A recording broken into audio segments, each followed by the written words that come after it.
Di era modern, istilah manifestasi semakin populer. Banyak orang percaya bahwa dengan membayangkan sesuatu dengan kuat, alam semesta akan memberikan apa yang mereka inginkan. Buku-buku seperti The Secret memperkenalkan gagasan bahwa pikiran kita adalah magnet bagi kenyataan. Jika kita ingin kaya, kita harus berpikir seperti orang kaya. Jika kita ingin sukses, kita harus membayangkan diri kita sukses. Namun, apakah benar manifestasi hanya sebatas berpikir dan berharap? Bagaimana jika kita menggabungkan konsep manifestasi dengan filsafat Stokisme yang mengajarkan kontrol diri dan penerimaan realitas? Bab ini akan membahas bagaimana manifestasi yang benar bukan sekadar berharap, melainkan tentang mengambil kendali atas diri sendiri, bertindak dengan sadar, dan memahami batasan antara usaha dan hasil. 1. Manifestasi, antara harapan dan kenyataan. Banyak orang yang terinspirasi oleh konsep manifestasi cenderung memahaminya secara pasif. Mereka berpikir bahwa dengan cukup membayangkan sesuatu dan merasa yakin, hal itu akan terjadi. Ini sering disebut sebagai Law of Attraction, hukum tarik-menarik, di mana energi yang kita pancarkan akan menarik realitas yang sesuai. Namun, ada masalah besar dalam cara berpikir ini. Dunia nyata tidak bekerja hanya berdasarkan pikiran. Jika hanya berpikir bisa mengubah segalanya, semua orang yang bermimpi menjadi kaya sudah pasti kaya, dan semua yang menginginkan kebahagiaan sudah pasti bahagia. Tidak semua hal bisa kita kendalikan. Kita bisa merencanakan, berusaha, dan mengoptimalkan peluang, tetapi ada faktor eksternal yang tidak bisa kita atur, keadaan ekonomi, situasi sosial, dan bahkan kesehatan kita sendiri. Inilah mengapa Stokisme bisa memberikan perspektif yang lebih realistis. Stokisme mengajarkan bahwa kita tidak bisa mengontrol dunia luar, tetapi kita bisa mengendalikan diri kita sendiri. Jika kita ingin sesuatu, kita harus mengambil tindakan nyata, bukan hanya berharap. Manifestasi aktif versus manifestasi pasif.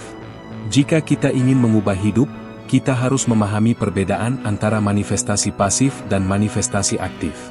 Manifestasi pasif hanya membayangkan sesuatu tanpa tindakan nyata. Contoh, seseorang ingin menjadi atlet sukses, tetapi hanya membayangkan kemenangan tanpa berlatih setiap hari. Manifestasi aktif menggunakan visualisasi sebagai motivasi untuk bertindak dan menghadapi tantangan dengan strategi. Contoh, seseorang ingin menjadi atlet sukses, lalu membuat jadwal latihan, mengikuti kompetisi, dan belajar dari kekalahan. Stokisme mendukung manifestasi aktif karena menekankan tindakan, disiplin, dan kendali diri dalam mencapai tujuan. 2. Stokisme dan kendali diri dalam manifestasi. Dikotomi kendali, apa yang bisa dan tidak bisa kita kontrol. Salah satu prinsip utama dalam Stokisme adalah dikotomi kendali. Ini berarti ada dua jenis hal dalam hidup.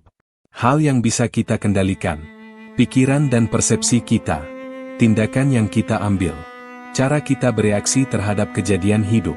Hal yang tidak bisa kita kendalikan, hasil dari usaha kita, pendapat dan tindakan orang lain. Kejadian acak dalam hidup, seperti kecelakaan atau bencana. Jika kita menerapkan konsep ini dalam manifestasi, kita akan menyadari bahwa manifestasi terbaik adalah fokus pada tindakan yang bisa kita kendalikan, bukan berharap pada hasil yang tidak pasti. Contohnya, jika ingin sukses dalam karir, kita bisa mengembangkan keterampilan, membangun jaringan, dan bekerja keras, tetapi kita tidak bisa memaksa bos untuk memberi kita promosi. Jika ingin sehat, kita bisa menjaga pola makan dan rutin berolahraga, tetapi kita tidak bisa mengontrol apakah kita akan terkena penyakit tertentu atau tidak. Dengan memahami ini, kita tidak akan kecewa jika impian kita tidak segera terwujud. Kita tetap berusaha tanpa menggantungkan kebahagiaan pada hasil akhir. 3. Cara memanifestasikan impian dengan prinsip Stokisme. Langkah 1. Tetapkan tujuan dengan jelas dan realistis. Stokisme mengajarkan bahwa kita harus memiliki tujuan yang masuk akal dan bisa diupayakan. Jika ingin memanifestasikan sesuatu, tanyakan kepada diri sendiri. Apakah ini sesuatu yang bisa saya usahakan? Apakah ini bergantung pada tindakan saya, atau hanya pada faktor luar? Apakah saya bersedia melakukan usaha yang diperlukan untuk mencapainya? Contoh tujuan realistis. Tanda silang, saya ingin menjadi miliarder dalam sebulan. Tidak realistis dan bergantung pada banyak faktor luar. Tanda centang putih tebal, saya ingin meningkatkan pendapatan dengan mempelajari keterampilan baru dan mencari peluang bisnis. Bisa diupayakan dan berdasarkan usaha nyata.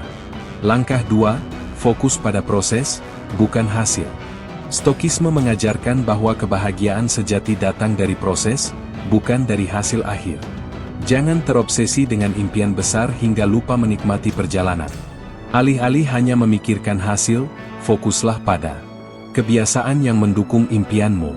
Kedisiplinan dalam menjalankan rencana. Menikmati setiap langkah menuju tujuan. Contohnya, jika ingin sukses sebagai penulis, jangan hanya membayangkan bukumu menjadi bestseller.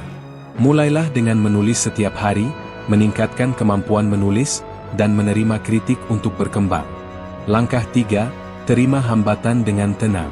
Ketika kita mengejar sesuatu, akan ada rintangan. Seorang stoik tidak menganggap kegagalan sebagai akhir, tetapi sebagai kesempatan belajar. Jika bisnis yang kita bangun gagal, stokisme mengajarkan kita untuk bertanya, apa yang bisa saya pelajari dari kegagalan ini? Apa langkah selanjutnya yang bisa saya ambil? Bagaimana saya bisa menjadi lebih baik setelah ini? Jangan menganggap kegagalan sebagai tanda bahwa manifestasi tidak berhasil. Justru, kegagalan adalah bagian dari proses menuju keberhasilan. Langkah 4, lepaskan keterikatan pada hasil. Seorang stoik bekerja keras tanpa menggantungkan kebahagiaannya pada hasil akhir. Manifestasi bukan berarti kita harus mendapatkan apa yang kita inginkan, tetapi kita harus belajar menikmati usaha kita.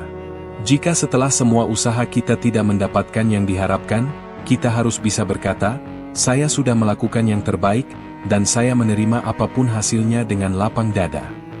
Ini tidak berarti menyerah, tetapi memahami bahwa kebahagiaan kita tidak boleh bergantung pada sesuatu yang tidak bisa kita kendalikan. Kesimpulan, manifestasi yang bijak dan stoik. Manifestasi yang sejati bukan hanya tentang berharap, tetapi tentang bertindak dengan sadar dan menerima apapun yang terjadi dengan tenang. Pelajaran utama dari bab ini. Manifestasi bukan hanya berpikir, tetapi juga bertindak. Kita harus fokus pada hal yang bisa kita kendalikan, bukan pada hasil yang tidak pasti. Hambatan bukan akhir dari perjalanan, melainkan bagian dari proses. Ketenangan dan kedisiplinan lebih penting daripada sekadar berharap. Dengan memahami prinsip-prinsip ini, kita bisa memanifestasikan impian kita dengan cara yang lebih realistis dan efektif. Tidak hanya mengandalkan keberuntungan, tetapi dengan mengambil kendali atas diri kita sendiri dan terus bergerak maju. Ketidakpastian adalah bagian dari hidup. Kita tidak pernah tahu apa yang akan terjadi besok, apakah bisnis kita akan sukses, apakah kita akan tetap sehat, atau apakah kita akan menghadapi tantangan baru yang belum pernah kita pikirkan sebelumnya. Namun, meskipun dunia penuh dengan ketidakpastian, ada satu hal yang bisa kita kendalikan, diri kita sendiri.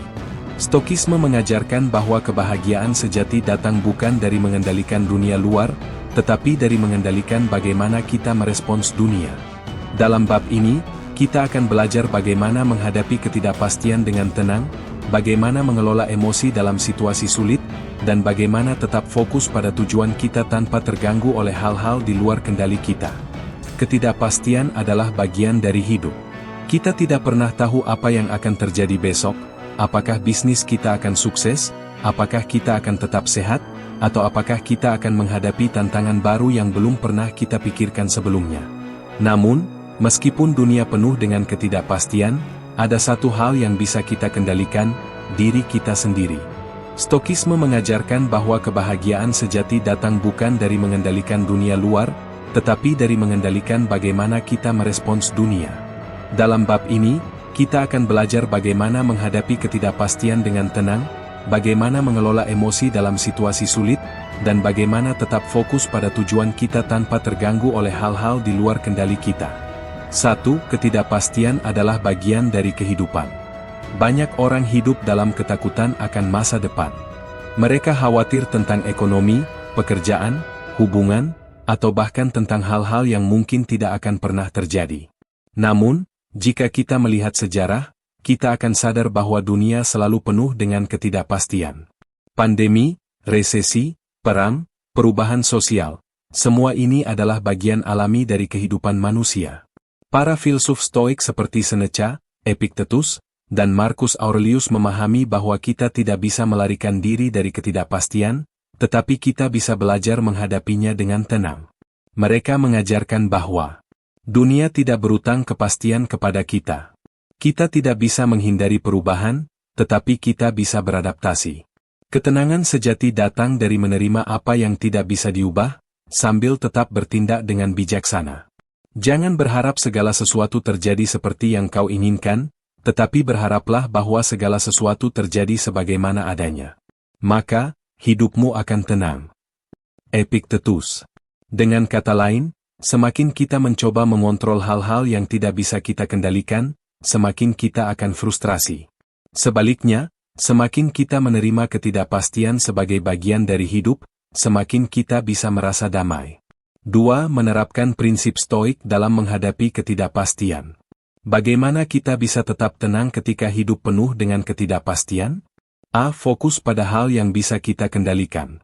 Seperti yang kita bahas di bab sebelumnya, Stokisme mengajarkan dikotomi kendali, ada hal yang bisa kita kendalikan, dan ada yang tidak. Contoh sederhana. Tidak bisa dikendalikan, cuaca buruk di hari yang kita rencanakan untuk berlibur.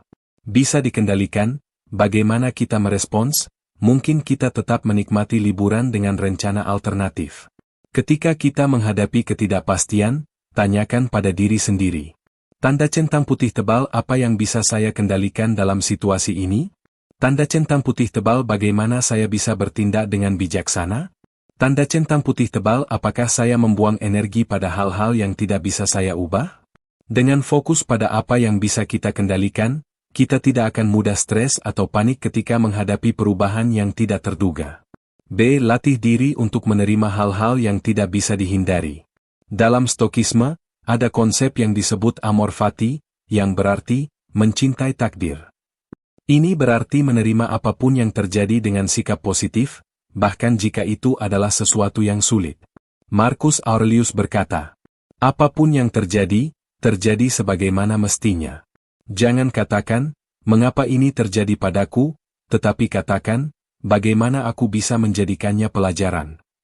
Misalnya, jika kita kehilangan pekerjaan, alih-alih mengeluh, kita bisa melihatnya sebagai peluang untuk mengeksplorasi peluang baru.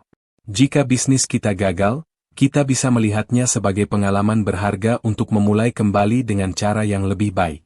Ketika kita berhenti melawan realitas dan mulai menerimanya, kita akan menemukan ketenangan di dalam diri. C. Latih keberanian dalam menghadapi masa depan. Banyak orang takut dengan ketidakpastian karena mereka takut gagal. Namun, Stokisme mengajarkan bahwa kegagalan bukanlah sesuatu yang harus ditakuti, tetapi sesuatu yang harus dipelajari. Seneca berkata, kita lebih sering menderita dalam imajinasi kita daripada dalam kenyataan. Seringkali, ketakutan kita lebih besar daripada kenyataan.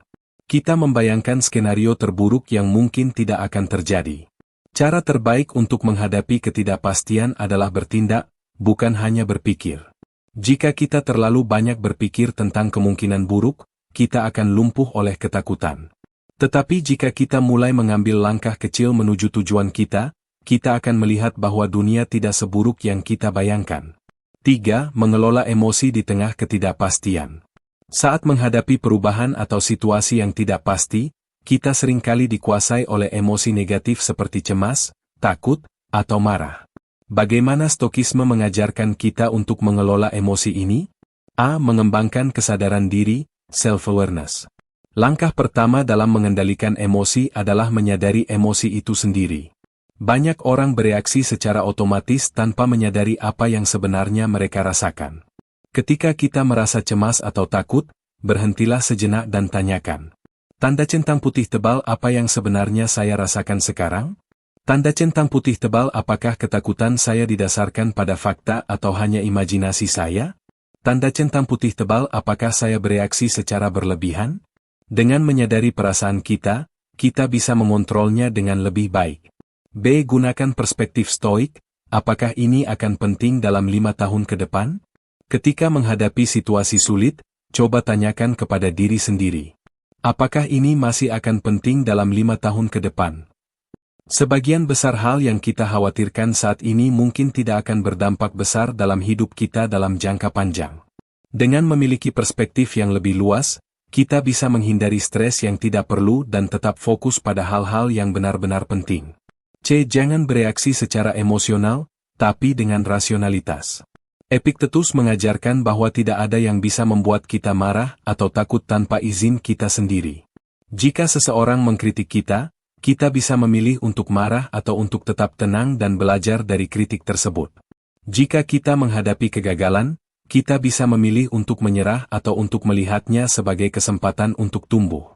Dalam setiap situasi, tanyakan pada diri sendiri. Tanda centang putih tebal, apakah saya bereaksi dengan emosi atau dengan logika? Tanda centang putih tebal, apakah saya mengambil keputusan berdasarkan kemarahan atau kebijaksanaan? Ketika kita belajar untuk merespons dengan tenang, kita akan memiliki kendali penuh atas diri kita, meskipun dunia di sekitar kita kacau. Kesimpulan, ketenangan dalam ketidakpastian.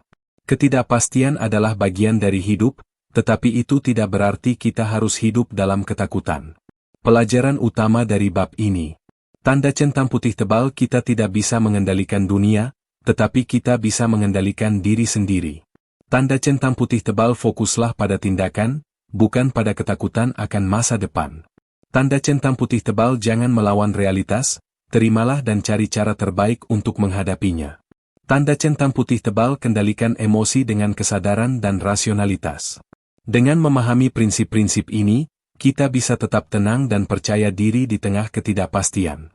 Hidup mungkin penuh dengan perubahan, tetapi dengan kendali diri, kita bisa menghadapi semuanya dengan bijaksana.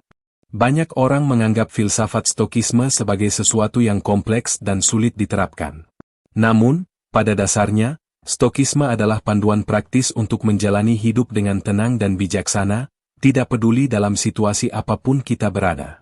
Dalam bab ini, kita akan belajar bagaimana menerapkan mentalitas stoik dalam kehidupan sehari-hari.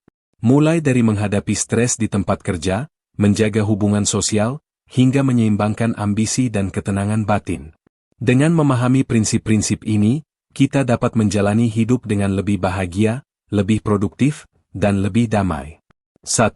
Menggunakan prinsip stoik dalam kehidupan sehari-hari.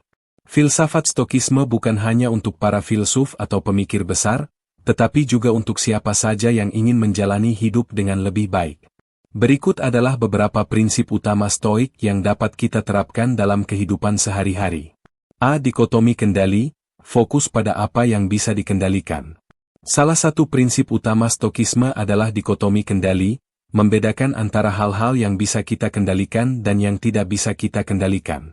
Contoh dalam kehidupan sehari-hari. Tanda centang putih tebal yang bisa dikendalikan, sikap kita, usaha kita, cara kita merespons situasi. Tanda silang yang tidak bisa dikendalikan, pendapat orang lain, cuaca, ekonomi global. Jika kita sering merasa stres atau frustrasi, coba tanyakan kepada diri sendiri. Apakah saya mengkhawatirkan sesuatu yang tidak bisa saya kendalikan? Jika jawabannya, ya, maka lepaskan. Fokuslah pada apa yang bisa kita lakukan. Kita tidak bisa mengendalikan angin, tetapi kita bisa menyesuaikan layar kita. Seneca. B. Melatih kesabaran dan pengendalian diri.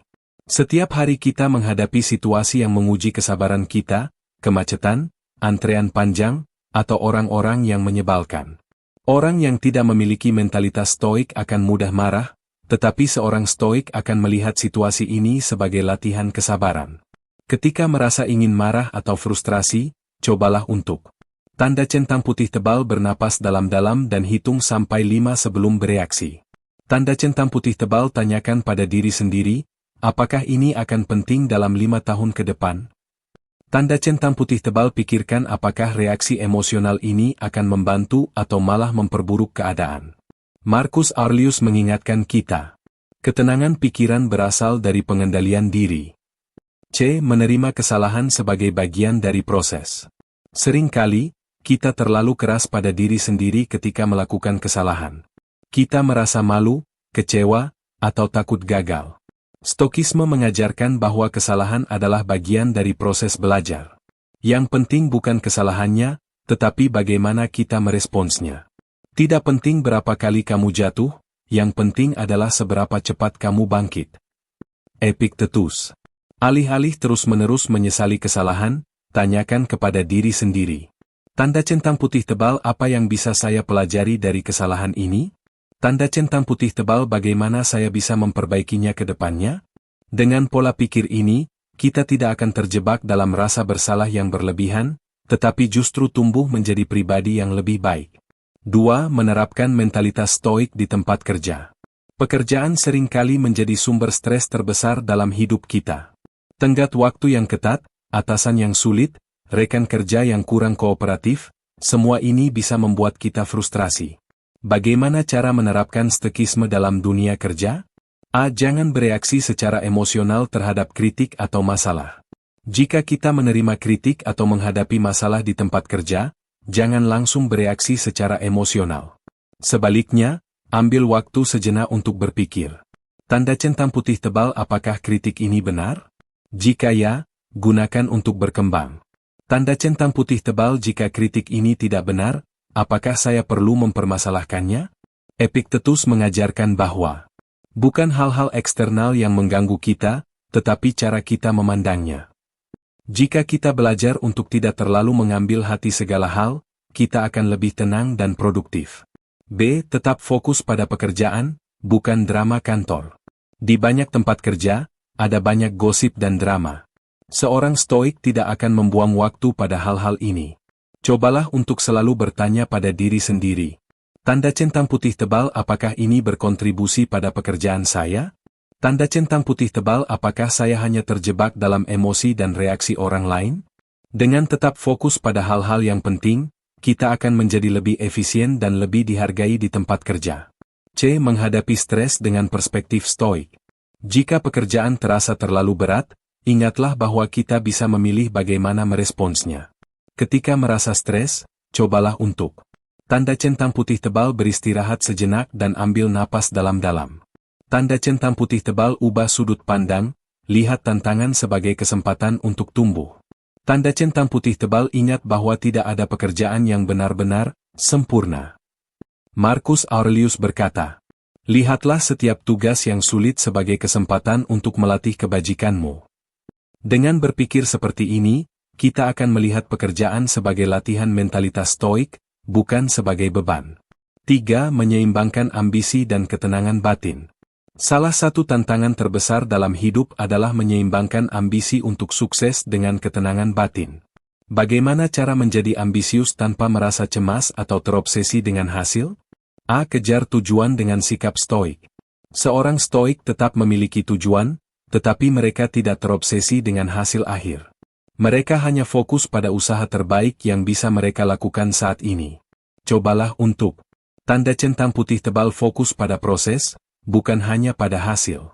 Tanda centang putih tebal, berusaha sebaik mungkin, tetapi tetap menerima apapun hasilnya. Tanda centang putih tebal, jangan biarkan kegagalan menghancurkan mentalitasmu. Kerjakan tugasmu, lalu lepaskan hasilnya. Epictetus. Dengan berpikir seperti ini, kita bisa tetap termotivasi tanpa merasa tertekan. B. Jangan mengukur kesuksesan dengan standar orang lain. Banyak orang merasa stres karena mereka terus membandingkan diri dengan orang lain. Namun, seorang stoik hanya peduli pada satu hal, apakah saya sudah menjadi lebih baik dari diri saya kemarin? Jika kita terus membandingkan diri dengan orang lain, kita akan selalu merasa kurang. Tetapi jika kita hanya fokus pada pertumbuhan diri sendiri, kita akan selalu merasa puas. C. Belajar menikmati hidup tanpa terjebak dalam kesibukan berlebihan. Ambisi itu penting, tetapi jangan sampai membuat kita kehilangan kebahagiaan.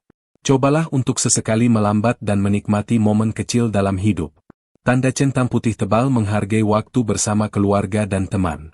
Tanda centang putih tebal, berjalan-jalan dan menikmati alam. Tanda centang putih tebal, melatih rasa syukur atas apa yang sudah dimiliki. Marcus Aurelius mengingatkan kita, hiduplah seakan-akan ini adalah harimu yang terakhir. Dengan hidup lebih sadar, kita akan menemukan keseimbangan antara ambisi dan ketenangan batin. Kesimpulan, menjadi stoik dalam kehidupan sehari-hari. Stoikisme bukan hanya teori, tetapi cara hidup. Dengan menerapkan prinsip-prinsip stoik setiap hari, kita bisa menghadapi tantangan hidup dengan lebih bijaksana dan lebih tenang. Pelajaran utama dari bab ini. Tanda centang putih tebal fokus pada hal yang bisa kita kendalikan. Tanda centang putih tebal jangan bereaksi berlebihan terhadap situasi atau orang lain. Tanda centang putih tebal lihat kesalahan sebagai kesempatan untuk tumbuh. Tanda centang putih tebal seimbangkan ambisi dengan ketenangan batin. Dengan latihan dan kesadaran, kita bisa membangun mentalitas stoik yang membuat hidup lebih damai, lebih produktif, dan lebih bahagia. Di era modern, konsep manifestasi semakin populer. Banyak orang percaya bahwa dengan memvisualisasikan keinginan dan menjaga pikiran positif, mereka bisa menarik keberuntungan ke dalam hidupnya. Ini dikenal sebagai hukum ketertarikan, ide bahwa energi positif menarik hal-hal positif, sementara energi negatif membawa hasil sebaliknya. Namun, apakah konsep ini selaras dengan filsafat Stokisme? Stokisme mengajarkan bahwa kehidupan yang baik tidak ditentukan oleh keberuntungan, tetapi oleh pikiran yang jernih, tindakan yang disiplin, dan penerimaan terhadap hal-hal di luar kendali kita. Dalam bab ini, kita akan mengeksplorasi bagaimana konsep manifestasi dapat diterapkan dalam kehidupan, tanpa mengabaikan prinsip Stokisme. 1. Apa itu manifestasi dan hukum ketertarikan? A. Memahami konsep manifestasi. Manifestasi adalah proses membawa keinginan menjadi kenyataan melalui keyakinan, visualisasi, dan tindakan yang selaras dengan tujuan tersebut. Beberapa prinsip utama manifestasi. Tanda centang putih tebal pikiran positif menarik pengalaman positif. Tanda centang putih tebal visualisasi membantu memperjelas tujuan. Tanda centang putih tebal keyakinan dan tindakan menciptakan realitas. Contoh. Jika seseorang ingin sukses dalam karir, mereka bisa mulai dengan memvisualisasikan kesuksesan, percaya pada kemampuan mereka, dan bertindak sesuai dengan tujuan tersebut. Namun, dalam praktiknya, banyak orang yang hanya berhenti pada berpikir positif tanpa mengambil langkah nyata. Inilah yang dikritik oleh Stokisme. B. Hukum ketertarikan, apakah realistis? Hukum ketertarikan seringkali dipahami secara berlebihan. Seolah-olah hanya dengan berpikir positif, keinginan akan datang dengan sendirinya. Namun, Stokisme mengajarkan bahwa tanda centang putih tebal pikiran kita memang mempengaruhi tindakan kita, tetapi bukan satu-satunya faktor kesuksesan. Tanda centang putih tebal keberuntungan ada, tetapi kita harus tetap berusaha dengan disiplin dan bijaksana. Tanda centang putih tebal hidup tidak selalu memberi apa yang kita inginkan, tetapi selalu memberi apa yang kita butuhkan untuk tumbuh. Epiktetus berkata, jangan berharap dunia berjalan sesuai keinginanmu. Berharaplah agar kamu bisa menyesuaikan diri dengan dunia. Jadi, apakah hukum ketertarikan bisa diterapkan dalam Stokisme? Bisa, tetapi dengan pemahaman yang lebih realistis dan tindakan nyata. 2. Prinsip Stokisme dalam manifestasi. A. Kendali dan tindakan, kunci manifestasi yang sehat. Dalam Stokisme, kita tidak hanya berfokus pada hasil akhir, tetapi juga pada usaha yang bisa kita lakukan. Manifestasi yang sesuai dengan Stokisme melibatkan tanda centang putih tebal menetapkan tujuan yang jelas, misalnya, ingin menjadi pengusaha sukses. Tanda centang putih tebal mengambil langkah konkret, belajar bisnis, membangun jaringan, bekerja keras. Tanda centang putih tebal menerima hasil dengan ikhlas, baik itu berhasil atau gagal. Marcus Aurelius berkata, jangan buang waktumu dengan menginginkan hal-hal yang tidak bisa kau kendalikan. Sebaliknya, fokuslah pada tindakan yang bisa kau ambil. Ini berarti bahwa hanya berharap dan berpikir positif saja tidak cukup, kita perlu mengambil langkah nyata setiap hari. B. Visualisasi dalam perspektif Stokisme. Visualisasi adalah bagian penting dari manifestasi, tetapi dalam Stokisme, ini dilakukan dengan cara yang lebih realistis. Tanda centang putih tebal alih-alih hanya membayangkan kesuksesan, Stoik juga membayangkan tantangan yang mungkin muncul. Tanda centang putih tebal dengan cara ini, mereka lebih siap menghadapi kenyataan dan tidak mudah menyerah. Seneca menyarankan premeditatio malorum, latihan membayangkan rintangan sebelum menghadapinya. Contoh, jika kita ingin sukses dalam bisnis, kita tidak hanya membayangkan kekayaan, tetapi juga kesulitan seperti kegagalan, kritik, atau kelelahan. Dengan begitu, kita lebih siap menghadapi kenyataan. C. Fokus pada proses, bukan hasil akhir. Banyak orang yang frustasi karena manifestasi mereka tidak berjalan sesuai rencana. Dalam stokisme, kita diajarkan untuk fokus pada usaha, bukan hanya pada hasil. Tanda centang putih tebal jika kita ingin sehat, kita harus fokus pada pola makan dan olahraga, bukan hanya berharap tubuh ideal. Tanda centang putih tebal jika kita ingin kaya, kita harus bekerja keras dan mengembangkan keterampilan, bukan hanya berharap uang datang sendiri. Epictetus mengingatkan, keberhasilan bukan ditentukan oleh hasil akhirnya, tetapi oleh bagaimana kita menjalani prosesnya. Dengan fokus pada proses, kita bisa menikmati perjalanan tanpa terjebak dalam kecemasan. 3. Cara memanifestasikan keinginan dengan pendekatan stoik. Bagaimana cara memanifestasikan impian tanpa kehilangan ketenangan batin? A. Tetapkan tujuan dengan jelas. Tanda centang putih tebal buat tujuan yang realistis dan bisa diukur. Contoh, alih-alih berkata, saya ingin sukses, lebih baik menetapkan, saya ingin meningkatkan pemasukan 50% dalam 1 tahun dengan membuka bisnis baru. B. Ambil langkah kecil yang konsisten. Tanda centang putih tebal jangan hanya berharap, mulailah bertindak. Misalnya, jika ingin menjadi penulis, jangan hanya memikirkan buku yang ingin ditulis. Mulailah dengan menulis 500 kata per hari. Disiplin adalah jalan menuju kebebasan. Epictetus. C. Praktikan gratitude, rasa syukur, dan refleksi diri. Tanda centang putih tebal setiap malam, tanyakan pada diri sendiri. Apa yang sudah saya lakukan hari ini untuk mendekati tujuan saya? Apa yang bisa saya perbaiki? Stokisme mengajarkan bahwa refleksi adalah kunci untuk terus berkembang. Orang yang belajar dari kesalahannya sendiri akan menjadi lebih kuat daripada orang yang tidak pernah gagal. Seneca. D. Lepaskan ketergantungan pada hasil akhir. Tanda centang putih tebal setelah melakukan usaha terbaik, lepaskan dan terima apapun hasilnya. Kamu hanya bisa mengendalikan usahamu, tetapi tidak hasilnya. Marcus Aurelius. Dengan sikap ini, kita bisa tetap berusaha tanpa terjebak dalam rasa takut atau kecemasan. Kesimpulan, menggabungkan manifestasi dengan stokisme. Manifestasi bisa menjadi alat yang kuat jika dipadukan dengan prinsip stokisme. Bohlam listrik pelajaran utama dari bab ini. Tanda centang putih tebal manifestasi bukan hanya soal berpikir positif, tetapi juga bertindak dengan disiplin dan fokus pada proses. Tanda centang putih tebal visualisasi itu penting, tetapi harus realistis dan disertai persiapan menghadapi tantangan. Tanda centang putih tebal jangan hanya berharap, tetapi ambil langkah nyata dan tetap tenang dalam menghadapi hasil. Tanda centang putih tebal keberhasilan sejati bukan hanya mencapai tujuan, tetapi juga menjadi pribadi yang lebih kuat dalam prosesnya. Dengan memahami konsep ini, kita bisa menjalani hidup dengan lebih tenang, lebih percaya diri, dan tetap bersemangat dalam mengejar impian. Setiap orang menginginkan kebahagiaan. Namun, definisi kebahagiaan seringkali bervariasi. Tanda centang putih tebal ada yang mengaitkannya dengan kesuksesan finansial. Tanda centang putih tebal ada yang merasa bahagia saat mencapai impian. Tanda centang putih tebal ada yang percaya bahwa kebahagiaan adalah ketenangan batin. Dalam dunia modern, dua konsep yang sering muncul dalam pencarian kebahagiaan adalah manifestasi dan stokisme.